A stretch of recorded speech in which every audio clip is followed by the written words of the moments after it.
नमस्कार, मैं दीपक सोनी, सरस्वती विद्या मंदिर, राजगढ़। आज हम देखेंगे पद्यखंड 3 उद्धव प्रसंग, जिसके कवि है जगन्नाथ दास रत्नाकर।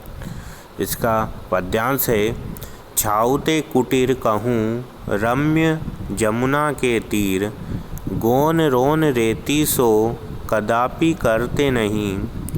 कहे रत्नाकर बिहाई प्रेम गाथा गुड़, स्त्रोन रसना में रस और भरते नहीं। गोपी ग्वाल बालनी के उमड़त आंसू देखी, लेखी प्रलयागम हूँ नेकु डरते नहीं।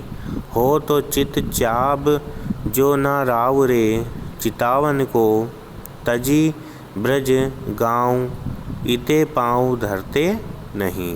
इसके कठिन शब्दार्थ हैं।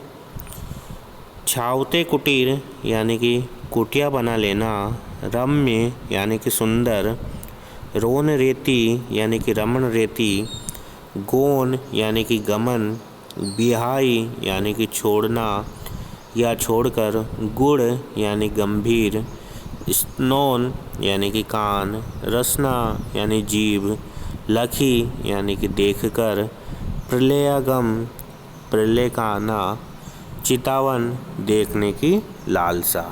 अब इसका संदर्भ देखते हैं। प्रस्तुत पद्यांश हमारी पाठ्य पुस्तक स्वाति के उद्धव प्रसंग से ली गई है और इसके कवि जगन्नाथ दास रत्नाकर है। अब इसका हम प्रसंग देखेंगे। प्रसंग है, प्रस्तुत पंक्तियों में उद्धव की ब्रज के प्रति अनुराग यानी प्रेम की सुंदरता की व्यंजना हुई है। उद्धव श्री कृष्ण को संबोधित करते हुए कहते हैं। अब इसका अर्थ देखेंगे हम। छाउते कुटीर कहूँ रम्य जमुना के तीर, गोन रोन रेती सो कदापि करते नहीं।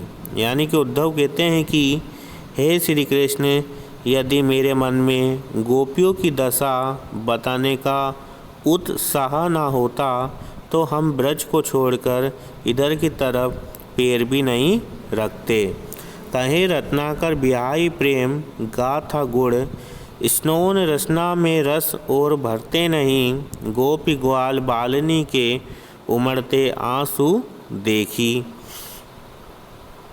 चाहे हमें किसी भी परिस्थितियों का सामना करना पड़ता, हम ब्रज में रमणीय यमुना के किनारे किसी स्थान पर कुटी बनाकर रहते और रमण रेती से इधर की ओर गमन नहीं करते। गोपी ग्वाल बालनी के उमड़त आंसू देखी, लेखी प्रलयागम हूँ नेकु डरते नहीं। हो तो चित चाब में जो न राव रे चितावन को, तजी ब्रज गाँव इते पाँव धरते नहीं। रत्नाकर कवि कहते हैं, उद्धव ने कृष्ण को समझाया कि हम अपने कानों से प्रेम की गंभीर गाथा सुनते और अपनी रसना से या जीभ से उसी प्रेम रस का गुणगान करते। हम तो श्री कृष्ण प्रेम की कथा ही सुनते और उसे ही गाते। गोपी ग्वालों ने उमड़ते हुए आंसुओं को देखकर प्रलय आने की संभावना से भी नहीं डरते। यदि आपको देखने की लालसा न होती तो हम ब्रज छोड़कर इधर पैर भी नहीं रखते। इस तरह इसका अर्थ हुआ। इसका काव्य सौंदर्य है।